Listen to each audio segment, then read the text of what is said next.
Awesome to see it on the big screen. Yeah. Absolutely, and for the first time this side of the world, so thank you for sharing in the experience. Yeah. So I'm sure it was a whole adventure finding these people and spending time with them. I'm particularly Finding yeah. Go them ahead. was not the adventure. Everything that ensued after was. I'm particularly curious about the scene where they're losing the cows at night, and you're very close to your character, but she seems like she's so like you. It's almost like you're not even there. She's really very present to what's going on with her. How was that for you to be unobtrusive in that situation? So they have been amazing at allowing us in. The whole film was shot over the course of 18 months, following the couple as they live in the different seasons. And we were a team of two. So the cinematographer, Swapnil Arjun, who is from India, and myself. So he shot the majority of the footage, apart from this night scene, because I was in Sofia, it's the capital of Bulgaria, and Aisha calls me and she tells me, Nevena, we're moving tomorrow at 5 a.m. and if you manage to come by that time, you can shoot the migration, and it's 9 p.m. So I used to always keep the camera loaded, batteries charged, everything, but Swapna was nowhere around at that time, so I just called my best friend. She's not a filmmaker of any kind. And I'm like, Tsvete, would you come with me just to be my company in this adventure? So she did come. We were the two of us following them. 70 kilometers, I have no idea how much that is in miles, but I imagine like 50 miles? These people walk on foot with the cows. We got lost, the cows got lost, they forgot some cows. And I think the stress of the entire situation, you can read it in her face, in Aisha's face. And also the language changed, you can't tell, because it's a foreign language for you, but in Bulgarian, you can't understand what she's saying in that scene. There's so much emotion that the dialect gets very hard. Amazing. So, I guess, what was it like to initially to meet these people and connect with them and gain their trust? So this family is a member of the Pomaks community in Bulgaria. They're Bulgarian Muslims, and their way of life is a little bit different than the rest of the countries. So when I was little, we would go to this dam. It's very beautiful, and we would just camp in the summer. And there was a huge group of Pomaks. Then I went back in 2020, and there was about 10 of them. And by 2023, when I wanted to start shooting, and when I went, it was just the two of them left.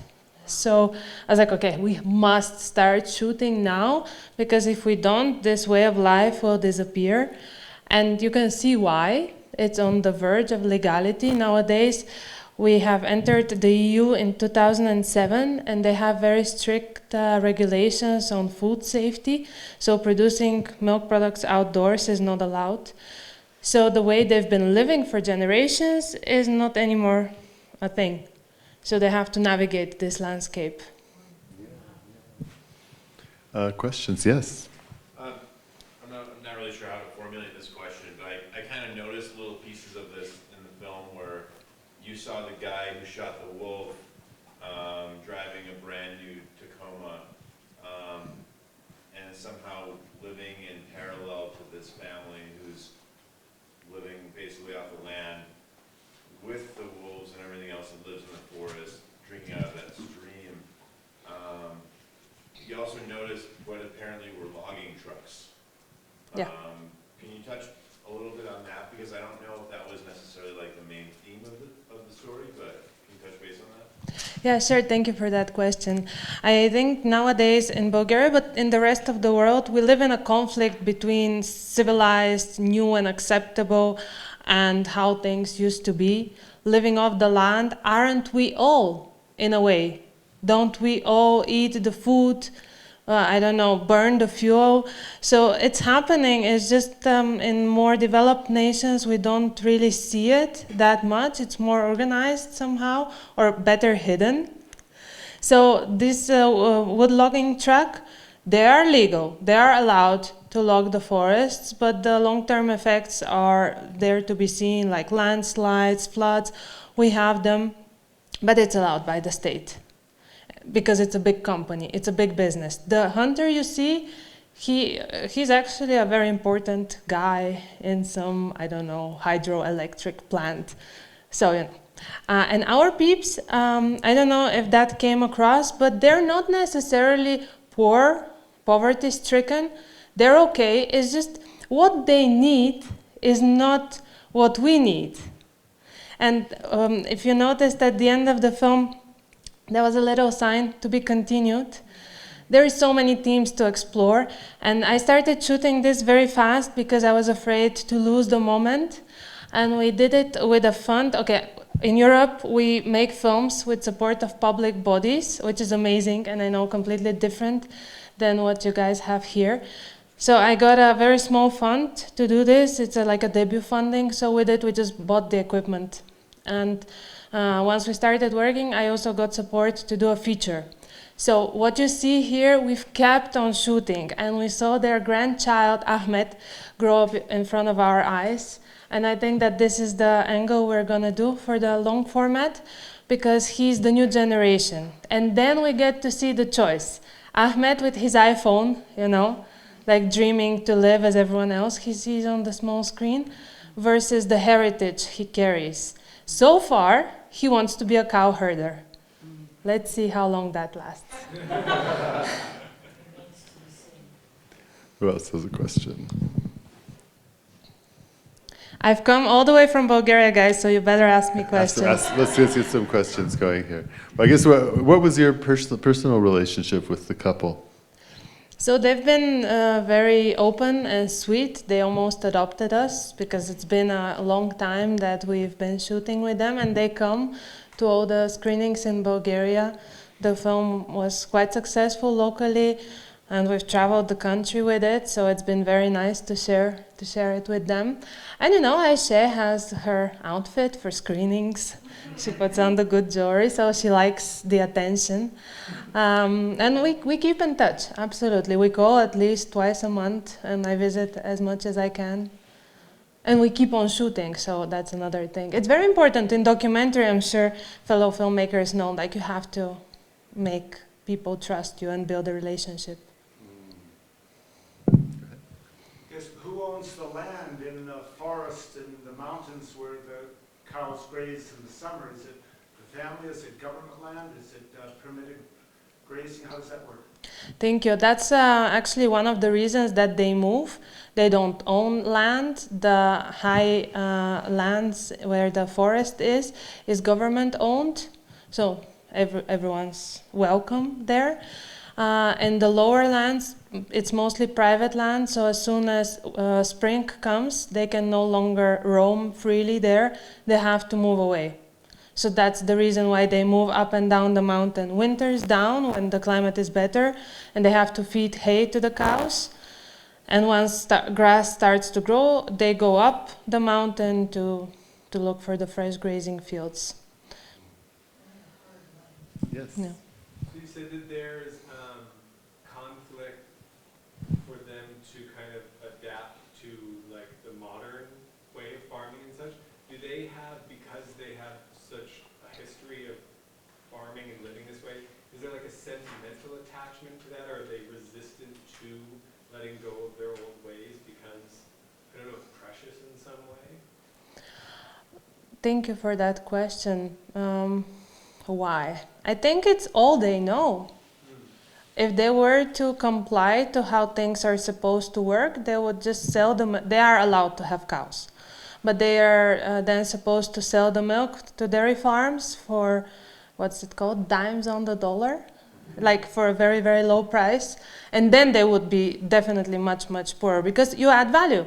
And we've seen some shots of them making cheese, making butter, and the price of a kilo of butter is different than the price of a kilo of milk.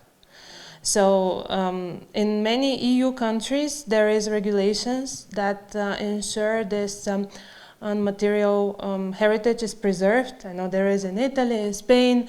You're allowed because you're doing things the way they're used to be done for generations.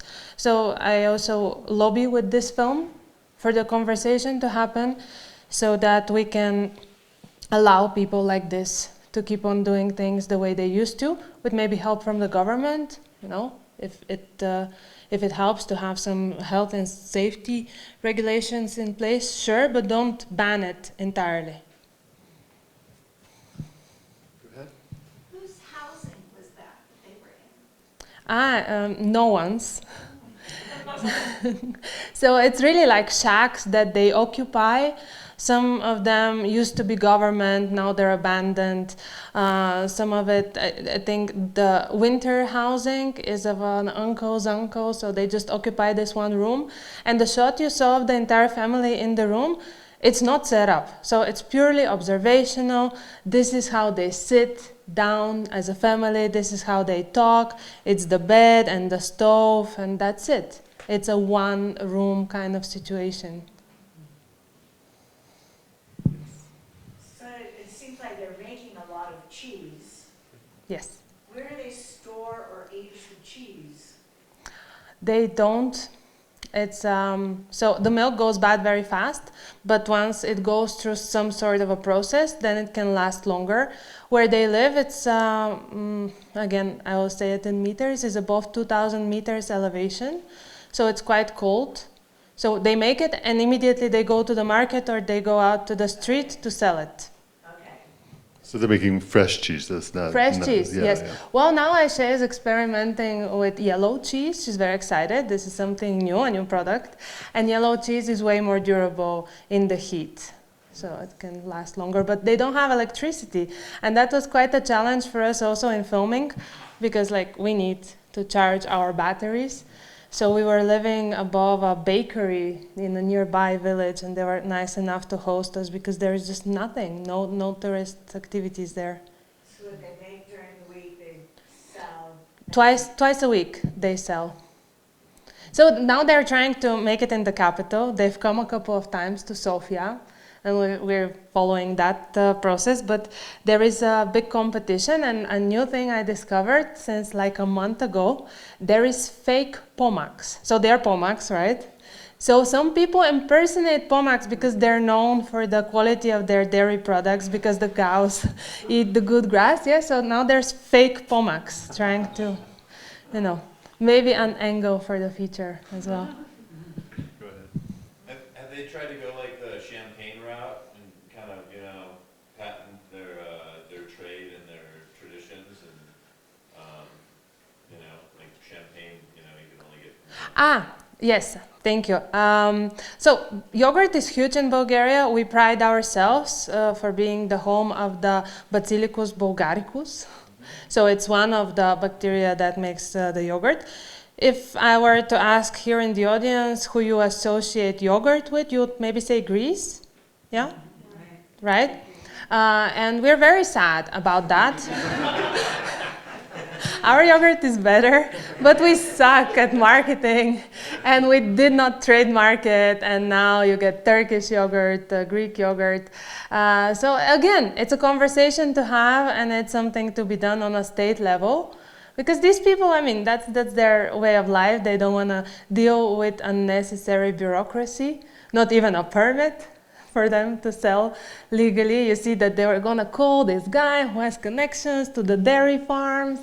It's a whole thing. Black market Yeah. cheese, indeed. There is another question over okay. there.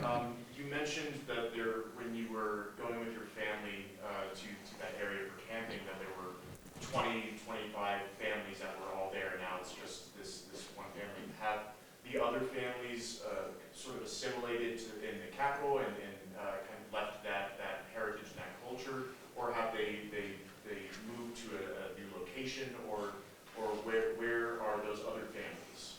Thank you. Well, actually, locations are passed down by generations. So this family goes to that location, and that family goes over on the other hill. So the reason why they've disappeared is that as they get older, someone dies or they are no longer physically able to sustain this lifestyle, so they stopped. And their kids, they assimilate, but not in Sofia, not in the capital. We have a huge issue that Bulgarians are just leaving Bulgaria and going to Western Europe because of better salaries, better working conditions. So that's where most people go from their community, including Ahmed's mother. So Ahmed is their grandson. And his mom, she left for Spain to work on a berry farm.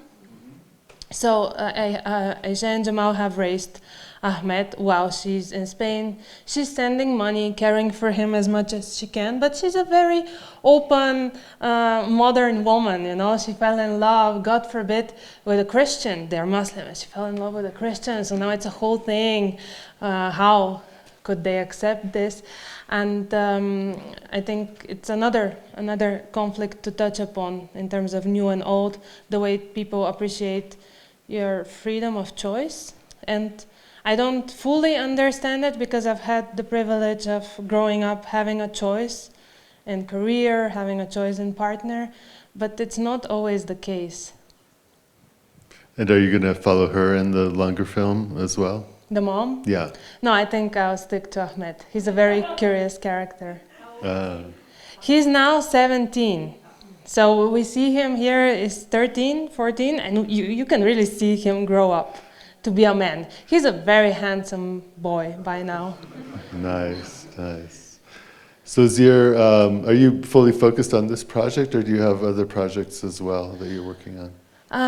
No, I'm not fully focused on this one. I actually took a little break to come back to it. You know, you need a fresh pair of eyes. I work mostly as a producer and sometimes as a director. This is my directorial baby, but maybe for some of you will be valid that it's very difficult to live off of being a director. While it is more feasible to have multiple projects as a producer, then you build a network, and in Europe it makes sense, and I'm good at it. So I have more projects as a producer, I have this one as a director, and I'm also developing my feature fiction debut. Nice, I can give you a quick logline. Please. So imagine, 90s in Bulgaria, it's post-communist and it's complete chaos. An opportunistic middle manager in the state telecom decides to set up a secret sex line in the basement. So he hires 3 women to operate the sex phone lines, and as they do, they stumble upon another secret line where all the political assassinations and secrets are being communicated, right? So that's the fiction project. I think it has a lot of potential because it can be very low budget to make and a very interesting premise. So lots going on. Thank you, Paul, for this question. Looking forward to that. Yes, you should be.